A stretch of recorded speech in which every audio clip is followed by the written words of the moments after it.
नमस्कार, आप देख रहे हैं एचटीवी न्यूज। मैं हूं रणधीर कुमार। उत्तर बिहार की प्रमुख खबरों की शुरुआत में डालते हैं आज की सुर्खियों पर एक नजर। पूर्वी चंपारण के रक्सौल नरकटियागंज रेलखंड पर भेलवा स्टेशन के समीप एक डेम्यू ट्रेन के इंजन में अचानक लगी आग। आग लगने के कारणों का नहीं चल सका है पता, सभी यात्री सुरक्षित।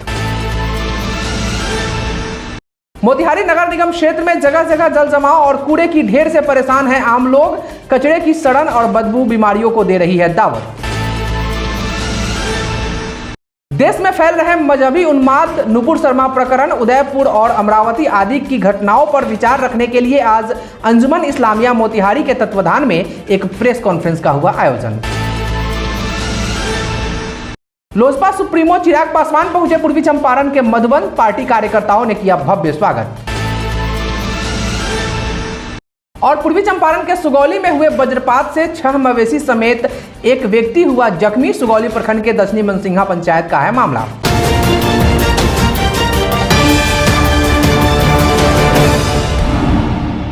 पूर्वी चंपारण जिला अंतर्गत रक्सौल नरकटियागंज रेलखंड पर भेलवा स्टेशन के पास एक डेम्यू ट्रेन के इंजन में अचानक आग लग गई, जिससे ट्रेन में बैठे यात्रियों के बीच अफरा तफरी का माहौल कायम हो गया। जानकारी के मुताबिक उक्त ट्रेन रक्सौल जंक्शन से नरकटियागंज जा रही थी। घटना आज सुबह करीब 6 बजे की बताई जा रही है। फिलहाल आग लगने के कारणों का पता नहीं चल सका है। लोको पायलट की सूझबूझ से ट्रेन को रोका गया, जिससे इंजन में लगी आग फैल नहीं सकी और सभी यात्री सुरक्षित हैं। इस घटना की सूचना पर आरपीएफ और जीआरपी रक्सौल के अधिकारी और जवान मौके पर पहुंचे और कड़ी मशक्कत के बाद आग पर काबू पाया गया। इस घटना के कारण रक्सौल नरकटियागंज रेलखंड पर ट्रेनों की आवाजाही को तत्काल बंद कर दिया गया था। बताया जा रहा है कि ट्रेन संख्या 05541 जो रक्सौल से सिकटा होते हुए नरकटियागंज जा रही थी और भेलवा स्टेशन के करीब पुल संख्या 39 के पास ट्रेन के इंजन में अचानक आग लग गई। मौके पर पहुंची रेलवे प्रशासन आग लगने के कारणों का पता लगाने में जुटी है। मोतिहारी नगर परिषद नगर निगम तो बन गया, लेकिन इससे यहां की सुविधाओं में कोई खासा बदलाव नहीं आया है।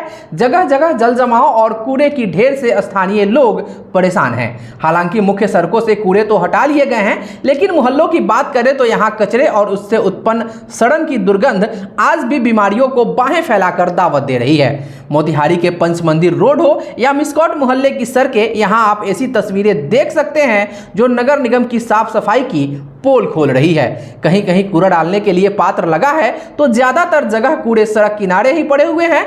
कई जगह लगा कूड़ेदान खुद कूड़े का ढेर बन गया है, जहां सुअर अपनी कलाकारी दिखाकर बदबू से लोगों का जीना मुहाल किए हुआ है। अभी बरसात का मौसम है और रुक रुक कर बारिश हो रही है। ऐसे में स्थानीय लोगों को गंदगी और उससे उत्पन्न बदबू से होने वाली बीमारियों का डर सता रहा है और लोग नगर प्रशासन से साफ सफाई पर ध्यान देने और विशेषकर नालियों की सफाई की मांग कर रहे हैं, ताकि जब जमकर बरसात हो तो सड़क पर पानी जमा न हो और लोगों को आवागमन में किसी तरह की समस्या उत्पन्न न हो।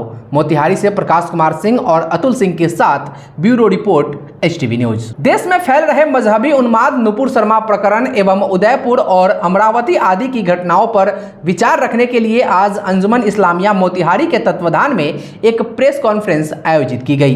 इस प्रेस कॉन्फ्रेंस में अंजुमन इस्लामिया मोतिहारी के प्रतिनिधियों सहित कई दूसरे मजहबी संगठन के प्रतिनिधियों ने भी हिस्सा लिया।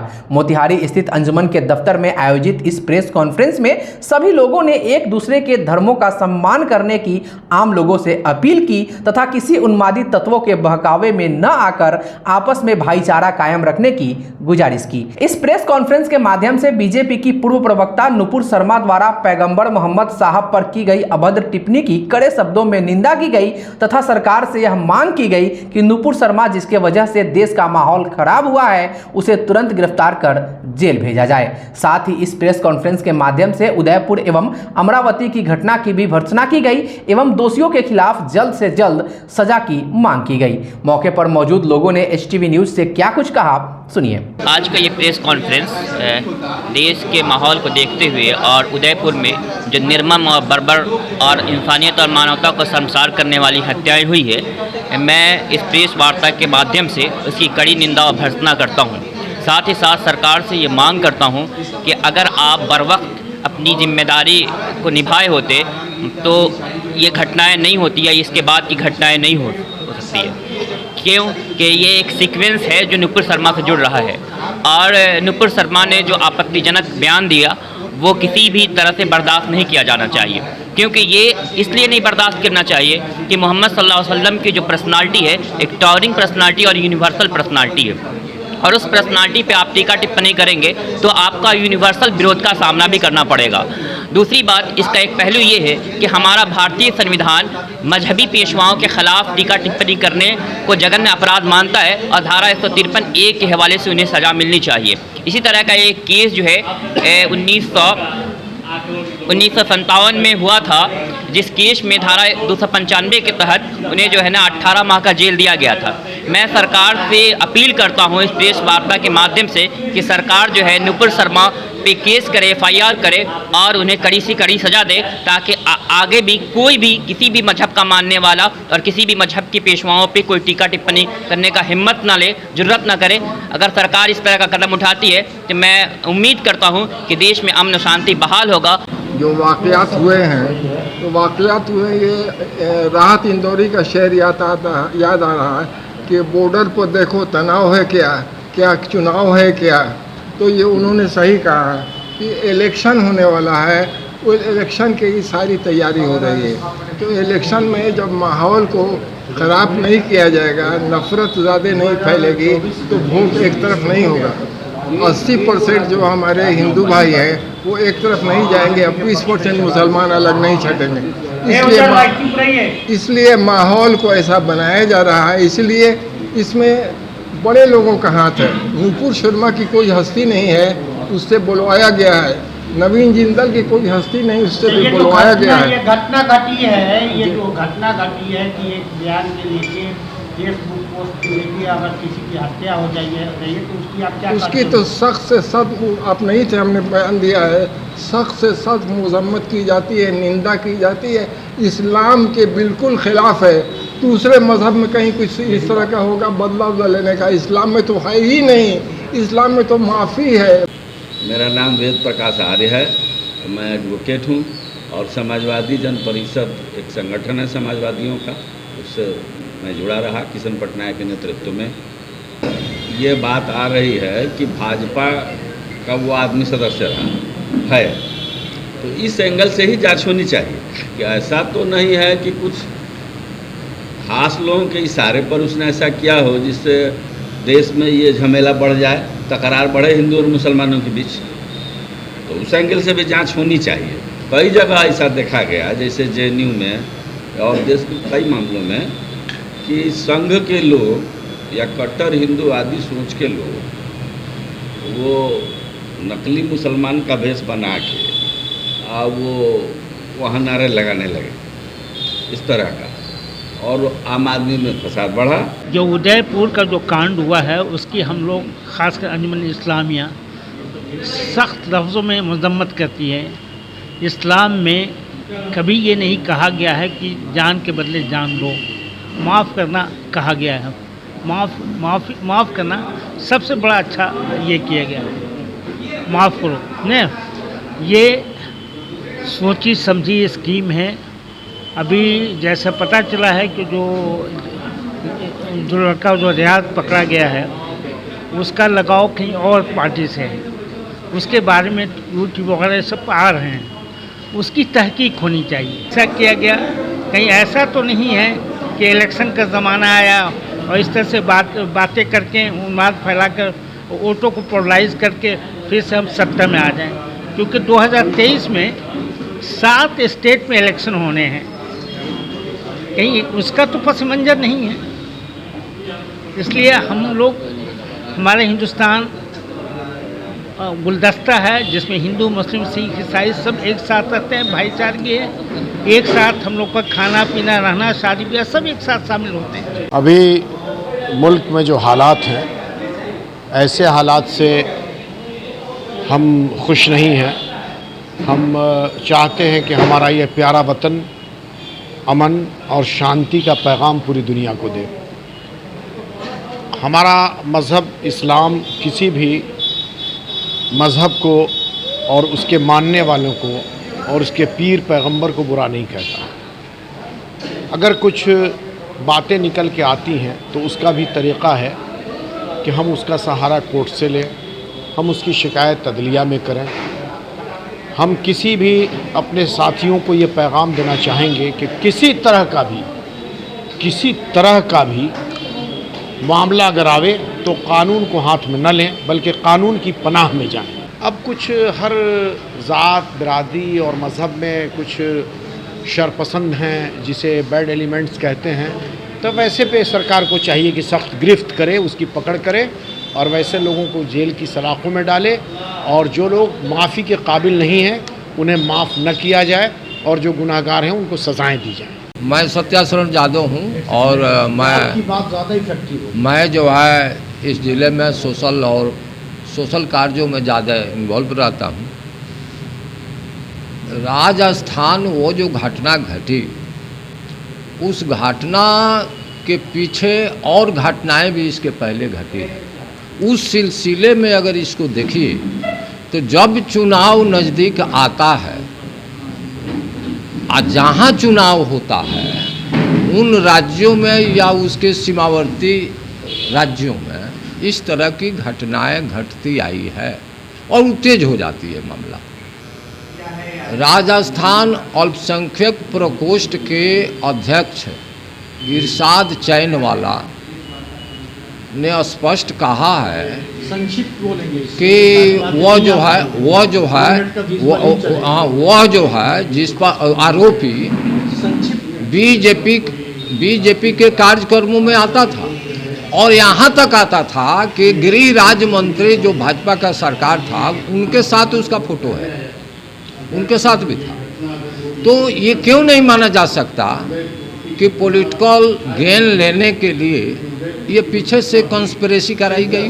तो ये इसकी गहन जांच होना चाहिए कि कॉन्स्पिरेटर कौन है और आरोपी, दोनों को सख्त सजा होना चाहिए। वहीं इस मौके पर जामा मस्जिद मोतिहारी के इमाम मौलाना जलालुद्दीन कासमी ने पैगंबर मोहम्मद साहब की ज़िंदगी और इनकी शादियों के बारे में हकीकी जानकारी देते हुए कहा कि रसूलुल्लाह की पूरी ज़िंदगी पूरी इंसानियत के लिए क़यामत तक ज़िंदगी जीने का सबसे बेहतरीन तरीका है।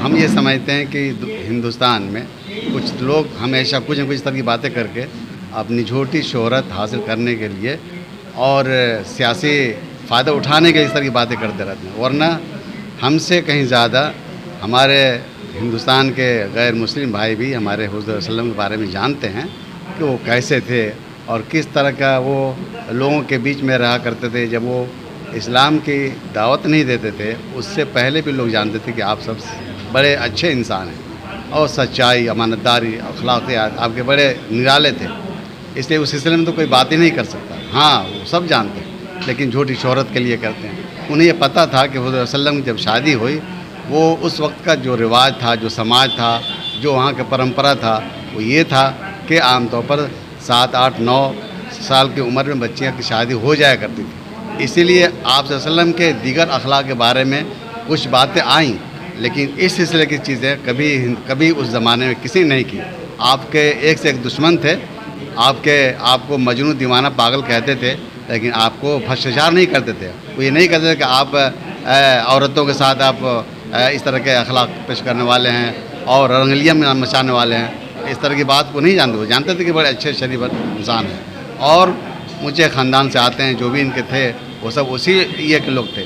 इसलिए आप सल्लल्लाहु अलैहि वसल्लम की जो शादी हुई उसके पीछे बहुत सा कॉज है। एक बुनियादी कॉज ये है कि आप सल्लल्लाहु अलैहि वसल्लम ने बेवाह औरतों का आपने बहुत तरबीह दिया, बहुत उसे आगे बढ़ाया। आमतौर पर अपने समाज में भी बेवाह से शादी करना लोग आयब समझता है और ख़ासतौर पर उनके ख़ानदान के लोग भी उससे अच्छा नहीं समझते हैं, लेकिन आपने उनको शरण देने के लिए उनको ऊपर उठाने के लिए आपने अपनी जवानी में 25 साल की उम्र जो होती है वो नहायत ही खूबसूरत उम्र होती है, जवानी उठती हुई होती है। ऐसे मौके पर आपने बेवाह से शादी किया। अगर वाकई में आप सल्लल्लाहु अलैहि वसल्लम उस तरह के होते तो बेवाह से शादी नहीं करते।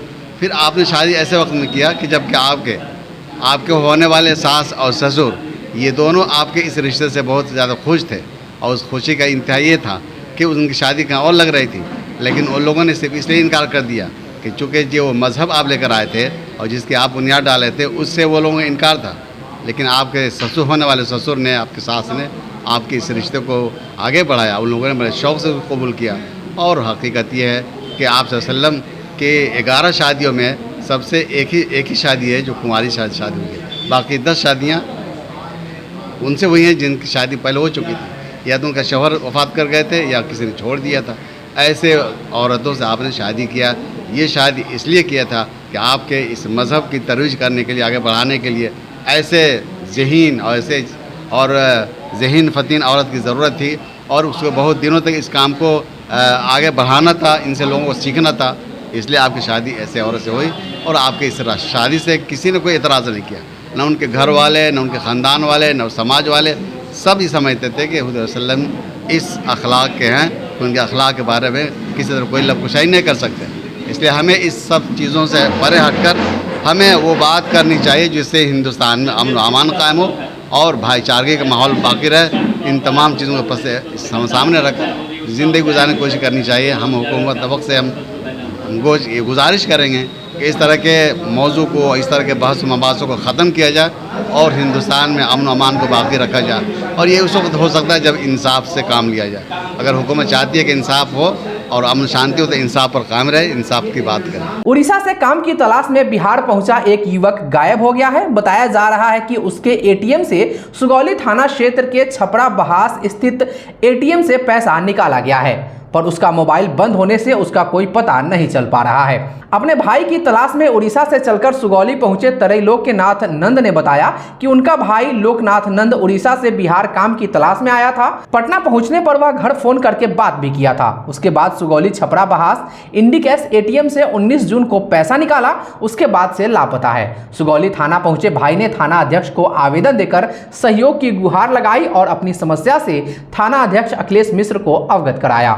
वहीं सुगौली थाना अध्यक्ष ने बताया कि इस लड़के के गुम होने की एफआईआर उड़ीसा में दर्ज है।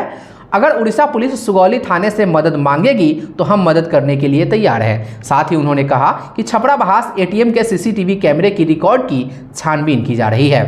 मेरा जो भतीजा है 13 तारीख चला है उड़ीसा से, 15 तारीख को पटना से पहुंच के फोन किया था, तो उसके बाद कोई कांटेक्ट नहीं हुआ। 19 तारीख को छपरा बहास से पैसा निकाला, 19 तारीख को 4 बजे सुगौली छपरा बहास, हाँ छपरा में निकाला है 19 तारीख को 4 बजे 2002 बार। उसके बाद कोई पता नहीं है, लापता है। प्लीज आप कृपया ढूंढ के थोड़ा हम लोग को मदद कीजिए। बताइए, हम सुगौली थाना में आके बोले थे, सुगौली थाना वाला बोले कि उड़ीसा पुलिस आप हम लोग को हेल्प मांगेगा तो हम लोग हेल्प कर सकता है, डायरेक्ट आपको हेल्प नहीं कर सकते। आप आपका थाना उड़ीसा का थाना प्रेशर कीजिए, वो हम लोग हेल्प मांगे तो हम लोग हेल्प कर सकते हैं। सर बोला है यहाँ पे सुगौली थाना से बोले, सर बोले कि हम लोग इंटरनली आपको हेल्प करके सीसीटीवी फुटेज दिखा सकते हैं। लोजपा के राष्ट्रीय अध्यक्ष सह जमुई सांसद चिराग पासवान ने पूर्वी चंपारण के मधुबन स्थित लोजपा कार्यालय में पत्रकारों को संबोधित किया। इस दौरान उन्होंने कहा कि बिहार में बड़े राजनीतिक बदलाव आने वाले समय में होगा। उन्होंने कहा कि मानसून सत्र में मुख्यमंत्री नीतीश कुमार की चुप्पी बहुत कुछ स्पष्ट कर रही है। अग्निपथ योजना पर केंद्र सरकार की आलोचना करते हुए चिराग पासवान ने कहा कि युवाओं के भविष्य के साथ सरकार अच्छा नहीं कर रही है। 24 साल के बाद युवाओं का भविष्य अंधकारमय हो सकता है। उन्होंने कहा कि इस पर सरकार को सही फैसला लेने की आवश्यकता है। सांसद, विधायक और एमएलसी के पेंशन बंद करने के प्रस्ताव का उन्होंने समर्थन किया।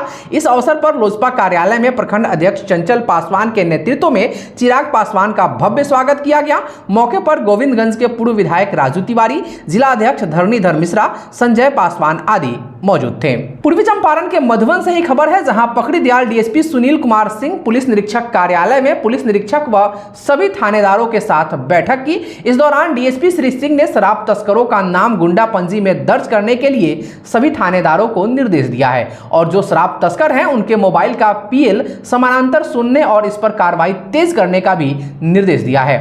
उन्होंने कहा कि सीमावर्ती क्षेत्रों में संबंधित थाने के पुलिस के साथ समन्वय बनाकर नियमित गश्ती व असामाजिक तत्वों पर नजर रखने का आदेश दिया। शराब तस्करों पर नकेल कसने के लिए सूचना तंत्र मजबूत करने का भी उन्होंने निर्देश दिया। साथ ही गंभीर शीर्ष कांडों में वांछित अपराधियों की गिरफ्तारी, विशेष प्रतिवेदन व अप्रतिवेदित कांडों के डिस्पोजल अधिक से अधिक संख्या में करने का भी निर्देश दिया। वहीं चोरी समेत कांडों के ससमय उद्भेदन के लिए थानाध्यक्षों के कार्यों की सराहना की। मौके पर पुलिस निरीक्षक मुकेश चंद्र कुमार, थाना अध्यक्ष राजेश कुमार, राजेपुर थाना अध्यक्ष ललन कुमार, पताही थाना अध्यक्ष अनुज कुमार, फेनहारा थाना अध्यक्ष सुधीर कुमार आदि मौजूद थे। पूर्वी चंपारण के मधुबन से खबर है, जहां मिलावटी खाद्य तेल की खेप आने की सूचना पर पुलिस द्वारा एक टैंकर से तेल बरामद किया गया है। जब तेल की जांच पूर्वी पश्चिमी चंपारण के खाद्य सुरक्षा अधिकारी राजेश्वर प्रसाद ने की। बरामद तेल का सैंपल जांच के लिए कोलकाता माइक्रोबायोलॉजी लैब में भेजा गया है, जिसकी जांच रिपोर्ट आने पर स्पष्ट होगा कि बरामद राइस ब्रांड ऑयल तेल असली है या नकली है। खाद्य सुरक्षा अधिकारी श्री प्रसाद ने बताया कि जब तक जांच का रिपोर्ट नहीं आता तब तक मिलर को बरामद सभी खाद्य तेलों को सुरक्षित गोदाम में रखना है। इसकी बिक्री पर रोक लगा दिया गया है। बताया कि कुल बरामद तेल 12,940 टन है, जो टिक्कम गांव के गौतम कुमार के गोदाम पर करीब 5 से 6 टन उतारा गया था। बताया जा रहा है कि वाराणसी के दुर्गावती से मधुबन के साक्षी कोल्हू के मालिक अभय कुमार ने यह तेल मंगवाया था, जिसने जांच अधिकारी को अपने ट्रेड से संबंधित सभी लाइसेंस, जीएसपीसी बिल आदि दिखाया, जिसमें FSSAI का भी लाइसेंस प्राप्त है। इसके साथ ही पैकिंग का भी लाइसेंस ले रखा गया है। अब जांच रिपोर्ट आने के बाद ही सच्चाई का पता चल पाएगा। अनुमंडलाधिकारी पकड़ी दयाल के द्वारा मुझे दूरभाष पर नकली सरसों तेल की पकड़े जाने की सूचना मुझे कल संध्या 5:30-6 के आसपास मुझे मिली। इस पर मैं उस सूचना के आधार पर तत्काल मैं उनसे विशेष विस्तृत जानकारी लिए। पता चला कि वो टैंकलोरी एक साक्षी ऑयल मिल मधुबन में, जो वो कानूनन रिपैकर है उसका ही तेल था। मैं आज निरीक्षण के दौरान मैं ये मधुबन थाना कैंपस में उक्त टैंकलोरी से देखा, कागजात भी देखा, मांग किया। उसके चालक से मैं भी इस तेल के संबंध में बातचीत किया। वो बोला कि सारा तेल हम ये साक्षी ऑयल मिल में कुछ उतारे हैं, कुछ गाड़ी में रह गया। मैं उक्त गाड़ी से मैं ये राइस ब्रांड ऑयल जो इनवॉइस में बता रहा है, उस तेल का मैं एक नमूना लीगल नमूना लिया, संग्रह किया हूँ, जिसे तत्काल मैं इसे अपर प्रधान सचिव जो स्वास्थ्य विभाग के होते हैं उनके अनुमति प्राप्त करते ही इसे जांच हेतु भेजा। पश्चिमी चंपारण जिला अंतर्गत मझौलिया प्रखंड के तिरवाह क्षेत्र के बड़वा सेमरा घाट जाने वाली मुख्य सड़क पुल और पुलिया की दुर्दशा से क्षेत्र के लोग परेशान हैं। ग्रामीणों को कभी भी गंभीर हादसा होने का डर बना हुआ है। आपको बता दें कि आवागमन के लिए आधा दर्जन से अधिक वार्डों को जोड़ने के लिए एकमात्र यही सड़क है। स्थानीय ग्रामीणों ने बताया कि सड़क की मरम्मत नहीं कराई गई तो बारिश में समस्या और भी बढ़ सकती है। वहीं जन वितरण दुकानदार मोहम्मद हारून अंसारी ने बताया कि सड़क की हालत ऐसी है कि कभी भी किसी की जान जा सकती है। इसलिए निर्माण एजेंसी को चाहिए कि सड़क का काम जल्द से जल्द शुरू कराया जाए। ग्रामीणों ने जिला प्रशासन से जाँच कराने की मांग करते हुए अविलंब उक्त सड़क का निर्माण करवाने की मांग की है। बहुत प्रॉब्लम हो जाता, बहुत मजबूरी करता हम कैसे चल जाई। कोई रास्ता बंद हो जाला, सावन भादो आषाढ़ में कुआर कार्तिक ले हमके रास्ता बंद हो जाला। हमने को हो जाला कि दुकान में एगो मरचा किने का मुश्किल हो जाला। पश्चिमी चंपारण के शिकारपुर थाना क्षेत्र स्थित फुलवरिया गांव में अपने मायके आई विवाहिता ने फंदे से लटककर अपनी जीवन लीला समाप्त कर ली। मिली जानकारी के अनुसार घटना के समय घर में कोई नहीं था। मृत विवाहिता की पहचान खेखरिया टोला गांव निवासी 20 वर्षीय चन्ना मुनि देवी के रूप में हुई है। मिली जानकारी के मुताबिक वह खेखरिया टोला गांव निवासी अनिल राम की पत्नी थी। वहीं सूचना पर पहुंची शिकारपुर पुलिस ने शव को अपने कब्जे में लेकर पोस्टमार्टम के लिए बेतिया भेज दिया है। इस संदर्भ में प्रभारी थाना अध्यक्ष शकील अहमद ने बताया कि शव को कब्जे में लेकर पोस्टमार्टम के लिए भेज दिया गया है। घटना के हर पहलुओं की जांच पड़ताल की जा रही है। साथ ही उन्होंने बताया कि परिजनों ने खुलासा किया है कि मृतका अर्धविक्षिप्त थी तथा उसका टोटके से इलाज चल रहा था। उन्होंने बताया कि विगत मार्च माह में उसकी शादी हुई थी। शादी के बाद से वह अपने ससुराल में ही थी। इधर कुछ दिनों पहले ही वह मायके आई थी। सुगौली के ग्रामीण क्षेत्रों में बिजली की उपलब्धता को लेकर लोग परेशान हैं। लाख शिकायतों के बाद स्थिति सामान्य नहीं होने से अब ग्रामीण विद्युत उपभोक्ताओं ने आंदोलन की चेतावनी दी है। इसको लेकर खासकर परिवार के महिलाओं में ज्यादा आक्रोश पनप रहा है। वहीं इस संदर्भ में हेमा देवी, सविता देवी, पूजा आदि ने बताया कि 24 घंटे में 50 बार बिजली कटने की समस्या से हम लोग परेशान हैं। बिजली के भरोसे ना तो बच्चों की पढ़ाई हो पा रही है, ना ही घरों में पीने की पानी की संकट ही दूर हो पा रही है। भले ही घरों में बिजली पहले नहीं होती थी, हम उस पर आश्रित नहीं थे।